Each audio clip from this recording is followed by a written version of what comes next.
আসসালামু আলাইকুম। আজকে একটা ছাদের রড উঠানো হচ্ছে, ছাদের রড বাঁধানোর জন্য। যে জগের মতো এটা দেখতে পাচ্ছেন, এটা রডের নিচে দেওয়া হয় যাতে করে রডগুলা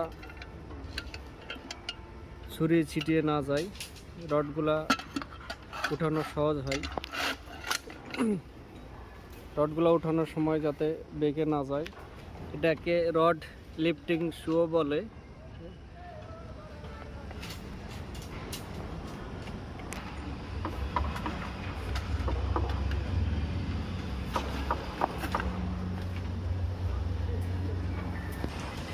রড ওঠানোর সময় নিচে ওজন দেয়, এজন্য রডগুলা ছড়িয়ে ছিটিয়ে যায় না, যাতে সহজে উঠতে পারে, এজন্যই দেওয়া হয়।